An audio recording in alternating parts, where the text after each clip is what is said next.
Salut tout le monde, c'est Marilyn et cette semaine, je vous arrive avec une vidéo pour vous parler des tendances que je n'achèterai pas cet automne 2023. Si vous êtes nouveau sur ma chaîne, je vous souhaite la bienvenue. Si vous n'êtes pas encore abonné aussi, je vous invite à le faire pour ne rien manquer des vidéos qui s'en viennent. Et sinon, on start ça maintenant. D'entrée de jeu, je tiens à dire que les tendances que je n'achèterai pas cet automne, c'est simplement parce que c'est vraiment pas moi. Donc si vous aimez ces tendances-là, c'est bien correct. Je suis pas ici pour faire sentir personne mal ou inconfortable. C'est simplement que je me vois pas du tout porter ces tendances-là ou que simplement je vois pas comment ça peut être pratique dans ma vie. Vous avez peut-être vu passer ma vidéo sur mes tendances préférées pour l'automne et quand j'ai fait les recherches pour cette vidéo-là, ben évidemment, je suis tombée sur des choses où je me suis dit « Hey, sais-tu quoi? Ça, c'est sûr que c'est pas pour moi. » Donc, la première tendance, c'est tout ce qui est de l'or sur les vêtements. Jil Sander, Lanvin, Road Art et Puppets and Puppets ont proposé des pièces quand même vraiment excentriques avec de l'or dessus. Donc, entre autres, j'ai vu passer cette pièce-là qui est une espèce de corset style camisole avec des grosses cerises peintes. Je sais pas si c'est directement dessus ou une sérigraphie, mais écoute, je vois juste pas comment je pourrais porter ça et quand je pourrais porter ça. Une autre pièce, mais style un peu plus chandail avec les matching gloves qui intègrent toujours les fameuses cerises qui étaient un thème récurrent pour Jil Sander dans son défilé de l'automne. Cette pièce-là de Puppets and Puppets, faudrait que je fasse plus de recherches, mais no joke, on dirait Leonardo DiCaprio avec une couronne de fleurs qui hurle, Stanley Kubrick style.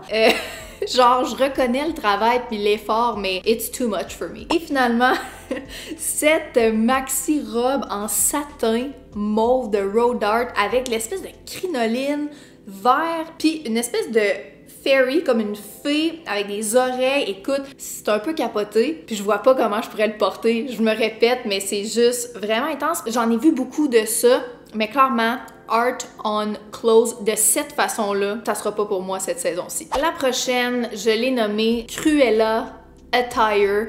J'ai vu entre autres Gucci, Stella McCartney, Bottega Veneta et D&G proposer littéralement des manteaux style Cruella en faux fur, noir et blanc avec les fameuses taches qu'on a tous vues. Et franchement, surtout celui de Gucci, c'est très moufette. J'apprécie pas tellement de quoi ça a l'air. C'est vraiment pas mon style. Celui de Stella McCartney est quand même beau. Il est style maxi. Il a l'air très confortable. Sinon, celui qui est maxi aussi noir avec un espèce de gros col en plume. Genre, c'est quoi, je m'en vais chez IGA faire mon épicerie avec ce manteau-là. C'est sûr que j'achèterai pas ce genre de print-là pour l'automne-hiver. Tant qu'à porter ça, je vais porter des pois. Mais ça, pour moi, it won't be happening.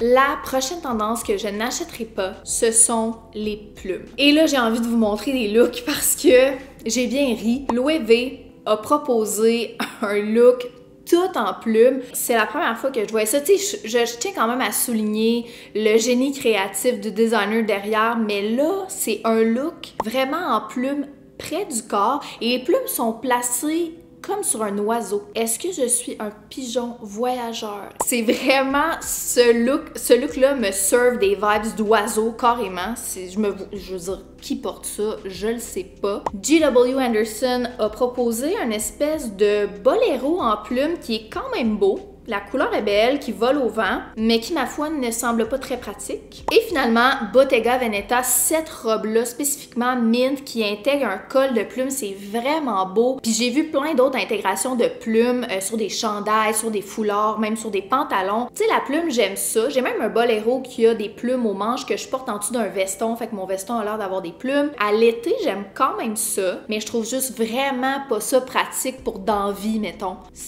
C'est ça. C'est sûr que je perdrais des plumes, je m'accrocherais quelque part. La prochaine tendance, c'est une prolongation de ce qu'on a vu dans la dernière année, Underwear as Pants. Donc, cette tendance-là, c'est vraiment des short, very, very short, style bobette.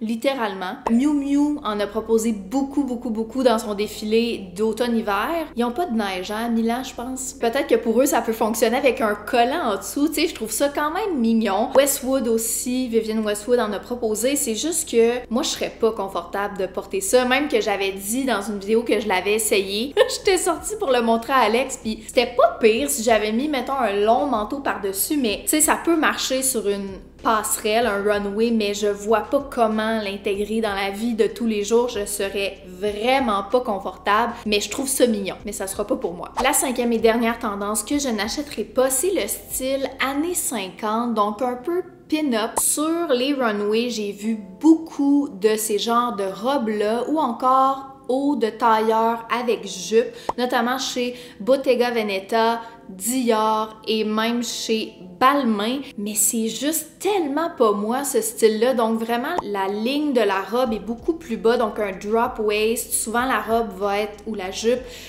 près de la cheville, donc on dirait que c'est un style qui a jamais été moi, mais je trouve ça quand même élégant, puis je pense que quand ça intègre même un chapeau qui fit avec le outfit, ça peut vraiment être mignon, donc si c'est votre style, tant mieux, mais moi, ça sera pas possible cette saison-ci, ni jamais dans le fond.